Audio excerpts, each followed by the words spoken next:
जुबान बंद करो ना मনের কথা বলতে দাও जुबान बंद करो ना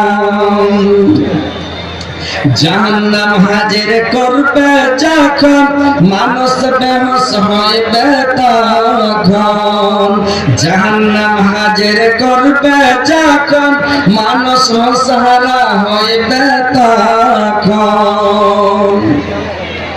রহিম নাম আল্লাহ তোমার রহিম নাম আল্লাহ তোমার জাহান্নামে দিও না আমায় গাইতে দাও দয়াল বাধা দিও না মনের কথা বলতে দাও जुबान बंद करो ना মনের কথা বলতে দাও जुबान बंद करो ना জান্নাত হাজির করবে যখন জান্নাত হাজির করবে যখন খুশিতে মন হবে তখন জান্নাত হাজির করবে যখন খুশিতে মন হবে তখন গাফুরুর রহিম নাম আল্লাহ তোমার গাফুরুর রহিম নাম আল্লাহ তোমার উম্মেদ কয়টা হাঁটছে তো ড্রাইভার জানে রাখে কইছে সালাদ দেখা লাগছে গায়ে মাংস চামড়া নেই তো আর ঝোলা কইছে একটা করে মাংস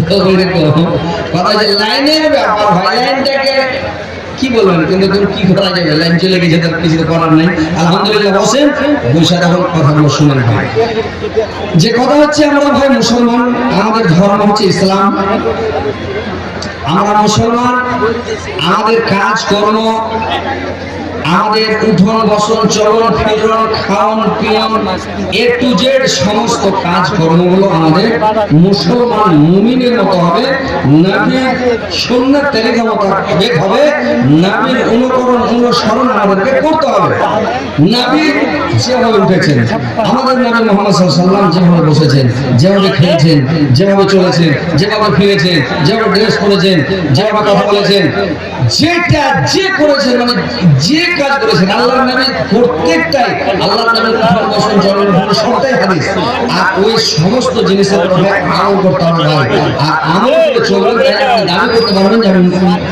মানে আসল মুসলমান প্রকৃত মুসলমান তো কথা হচ্ছে যদি নবীর সুন্নাত ছেড়ে দেন আপনি বরবাদ হয়ে যাবেন নষ্ট হয়ে যাবেন খারাপ হয়ে যাবেন তো কথা হচ্ছে ভাই আমরা মুসলমান যেন আমরা প্রত্যেক কাজ নবীর সুন্নাত তরিকা মোতাবেক করি তো যাই হোক আলহামদুলিল্লাহ আল্লাহ পাক আমাদেরকে ভাই তৈরি করেছেন এই দুইটা সম্প্রদায়ের হিসাব কিয়ামতের দিন হবে আর এই দুইটা সম্প্রদায় আল্লাহ তৈরি করেছেন শুধু ইবাদত করার জন্য অন্য কিছু করার জন্য নয় আল্লাহর একটাই উদ্দেশ্য আল্লাহ কোরআনে বলেছেন ওমা খালাকতুল জিন্না ওয়াল ইনস ইল্লা লিয়াবুদুন আমি এই দুইটি সম্প্রদায়কে তৈরি করলাম শুধুমাত্র আমার ইবাদতের জন্য বন্দেগীর জন্য তাসবিহ করার জন্য জিকির করার জন্য আমি তৈরি করেছি কিন্তু মানুষ পৃথিবীতে আসার পরে পৃথিবীর লোভে পড়ে গেল দুনিয়ার রঙে পড়ে গেল দুনিয়ার মোহে পড়ে গেল পৃথিবীতে এসে আল্লাহকে বলে ভুলে গেল সবাই আমরা ভুলে গেছি ভাই আল্লাহকে বলে সবাই ভুলে গেছি আল্লাহকে স্মরণ করা হচ্ছে না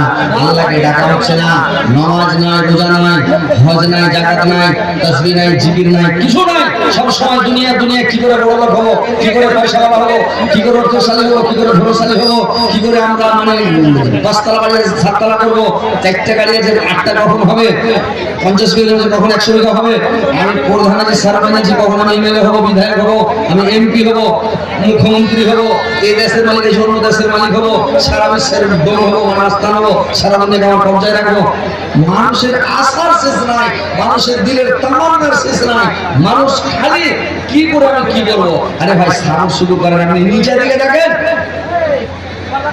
আপনার মতো লোক রিক্সা চালাচ্ছে আপনার মতো লোক ভ্যান চালাচ্ছে আপনার মতো লোক লোকের কাজ করে বেড়াচ্ছে পাইপ খাচ্ছে আর আল্লাহ আপনাকে কত ভালো লেগেছে আপনি সুখে খাচ্ছেন শান্তিতে খাচ্ছেন আরামে আছেন ভালো আছে আল্লাহ সুখ রাখলে বেশি বেশি করে কাজ করেন বেশি বেশি সুখ রাখলে বেশি বেশি কাজ করেন তো মানুষের নামাজের রোজা রাখতেছে নাকি নাই? আল্লাহ বলছেন কোরআনের মধ্যে দেখেন যে কতগুলো লোক নামাজ পড়ে, কিন্তু নামাজ পড়লেও খুব ভালো করে নামাজ পড়ে না। এদের মধ্যে কিছু জুয়া চুরি, কিছু মুনাফিকি, নামাজের মধ্যে মুনাফিকি করে এরা। পৃথিবীর মধ্যে যত রকমের চোর আছে, যত রকমের চোর, সমস্ত চোরের মধ্যে খাতারনাক চোর হলো যে লোকটা নামাজের মধ্যে চুরি করে। কি চুরি করে? রুকুতে চুরি করে, সিজদা চুরি করে। এরা হলো সবথেকে খাতারনাক চোর। গরু চোরটা চোর নয়, বকরি চোরটা চোর নয়, জমি চুরি করা চোর নয়, সম্পত্তি চুরি করাটা চোর নয়। আসল চোর হলো যারা, খাতারনাক চোর হলো যারা নামাজের মধ্যে চুরি করে। নামাজ পড়ছে কিন্তু নামাজের মধ্যে চুরি করছে। একখানে সিজদা দিয়ে খেয়ে আর আগে দিয়ে দিলে পুরো সকাল না। রুকু করে ধরে পায়খানা করছে, পানিতে খাইয়ে দিল, করছে রুকু করে চলে না, এই রুকু চুরি করা। তো কথা হচ্ছে ভালো করে শুনে আল্লাহ কোরআনের মধ্যে বলছে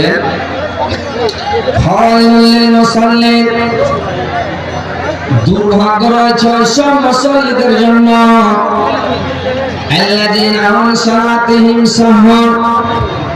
যারা সময় পড়া করে না, ওয়াক্তের পড়া করে না,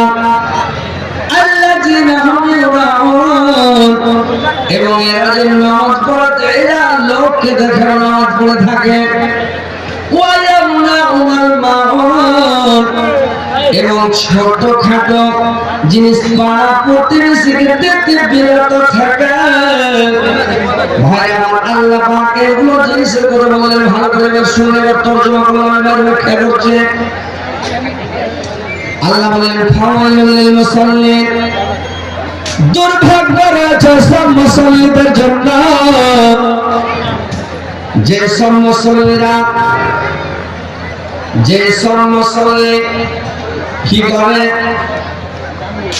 মানে নামাজ পড়ে ঠিকই কিন্তু এরা বেঈমানি করে, মুনাফিকি করে। এরা মুনাফিকি নামাজ, এরা হচ্ছে মুনাফিকি নামাজ পড়ে থাকে, সময় পরোয়া করে না, এরা টাইমের পরোয়া করে না, এরা মুনাফিকি নামাজ পড়ে। এরা লোককে দেখে লোক জানবে যে এরা মুনাফিকি নামাজ পড়ছে। মুনাফিককে চিনতে পারবে কখন যারা মুনাফিক, ইসরায়েলের নামাজ জামাত ধরতে পারবে না। আর মুনাফিককে চিনবে না, আল্লাহ রাসূল বলেছেন হাদিসে যে ফজরের টাইমে জামাত ধরতে পারবে না যারা মুনাফিক। এই দুইটা নামাজ মুনাফিকের জন্য খুবই ভারী ভাই। ইসরায়েল এবং ফজর, এই দুটো টাইমে জামাত ধরতে পারবে না মুনাফিকরা, বরং ইসলাম নামাজ কিন্তু পড়ে যাবে। তো মুনাফিক নামাজ পড়তে হবে না ভাই। নামাজ যখন পড়বেন আল্লাহ রাসূল বললেন সাল্লু কামা রাআইতুমুনি মুসাল্লি, তোমরা নামাজ পড়ো ওইভাবে আমাকে নামাজ পড়তে তোমরা দেখেছো যেভাবে, ওইভাবে যেভাবে তোমরা দেখেছো আমাকে, আমি যেভাবে নামাজ পড়ি। তো এই নামাজ ধোঁকা দিয়ে পড়তে হবে না, মুনাফিকি নামাজ পড়তে হবে না ভাই। মানুষ কি করে, কথাগুলো ভালো করে মনে শুনে না, আমাকে দেখে দেখেন কি করে না জানেন, মুনাফিকি নামাজ কেমন করে পড়ে, লোককে দেখে নামাজ পড়ে। কতগুলো লোক আছে পৃথিবীতে মুনাফিকি নামাজ, কতগুলো লোককে দেখে তাহলে নামাজ, তাহলে আসলে তখন নামাজ শুরু করে দিলে। কতগুলো লোক আছে শ্বশুর নামাজি, শ্বশুর বেলাতে নামাজ শুরু করে দিলে। কতগুলো আছে বোন নামাজি, কতগুলো আছে মানে বিহার নামাজি, কতগুলো আছে মানে কত রকমের নামাজি, কতগুলো নামাজি আছে, 8 নামাজি, একটা নামাজি আছে 8 নামাজি। শুক্রবারের দিন 8 দিন পরে নামাজ পড়ে না হলো 8 নামাজি। আর একটা হলো খাট নামাজি, মানে বংশের যদি কেউ মানে বাপ মনে মা মনে ভাই মনে বোন মনে ছেলে মনে আত্মীয় মনে চতুর্থী কেউ মনে খাট ভাড়া করে নিয়ে যায়। আর খাট ভাড়া করে জানাজা নামাজ পড়ে গেল, খাট নামাজি 8 নামাজ পড়ে না। আর একটা নামাজি দেখবেন 360 নামাজি, আর একটা নামাজি দেখবেন 360 নামাজি, মানে ঈদের দিন, বছরের ঈদ হয় দুটা, ওই ঈদের দিন নামাজ পড়ে, আর নামাজ পড়ে না, মসজিদে যাবে না, নামাজ পড়তে মসজিদে যাবে না। এরা হলো মানে 360 নামাজি। 1 বছর পর ঈদের নামাজটা পড়ে। এইসব নামাজের জন্য কোনো কিছু রয়েছে ভাই, জিজ্ঞাসা করবেন আপনাদের এখানে নামাজ পড়বো আছে যারা বাদ দিয়ে নামাজ পড়ে, আর বড় গুনাহ করছে, যারা বাদ দিয়ে দিয়ে নামাজ পড়ে ধোঁকা দেয়, দুদিন ছেড়ে পড়ে না, আগে পড়ে নামাজ পড়ে না, ফের দু চার দিন আগে পড়ে নামাজ পড়ে তখন ছেড়ে না, ছেড়ে দেওয়া, এই যে ধোঁকা দিয়ে দিয়ে নামাজ পড়ে এর আরো কঠিন আজাব হবে রে ভাই। নামাজ কোনো হালাতে মাপ নাই, কোনো সময় নামাজ ছাড়বেন না, নামাজটা আপনার কোনো হালাতে মাপ নাই। আপনি যদি চুরি করেন তো চুরিটা যত বড় অপরাধ, তার চাইতে বড় অপরাধ হলো নামাজ ছাড়া। আপনি যদি জেনা করেন, জেনা করাটা যত বড় না, তার চাইতে বড় গুনাহ হলো আপনার, তার চাইতে বড় গুনাহ হলো নামাজ ছেড়ে দেওয়া। আপনার সুদ খাওয়া যত বড় গুনাহ, সুদের চাইতে বড় গুনাহ হচ্ছে আপনার নামাজ ছেড়ে দেওয়া। ঘুষ খাচ্ছেন, ঘুষের যত বড় গুনাহ, তার চাইতে বড় গুনাহ হলো আপনার মানে নামাজ ছেড়ে দেওয়া। নামাজ ছেড়ে দেওয়া সবচেয়ে বড় গুনাহ ভাই। নামাজ কোনোদিন ছাড়বে না, কোনো হালাতে নামাজ মাপ নাই। পাপ হয়ে গেছে, চুল হয়ে গেছে, ছেড়ে নিয়ে গেছে, পাপ হয়ে চুল হয়ে গেছে, আপনার ওই অবস্থাতে মাইক কেনা আওয়াজ বসে গেছে। কিরে ভাই, মাইকের আওয়াজ হলো? মাইকের আওয়াজই তো নাই।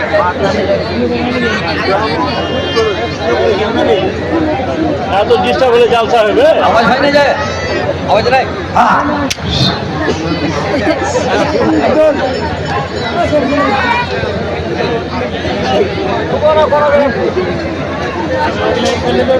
হ্যাঁ, আপনারা বসেন, শান্তিভাবে বসেন ভাই। দেরি আমি আপনাদের কাছে এসেছি, ইনশাআল্লাহ কোরআন হাদিসের কথা কিছু বলবো, মন দিয়ে শুনবেন, জ্ঞান করবেন, আমল করবেন, কাজ হবে, জান্নাতে যাবেন, পরকাল আপনার ভালো হবে। আর যদি বলেন এমনি তো লোক বলছে খালি হযরত আলী হাসাইছে, আরে ভাই হাসাহাসি করি না। হ্যাঁ, এখন লাগে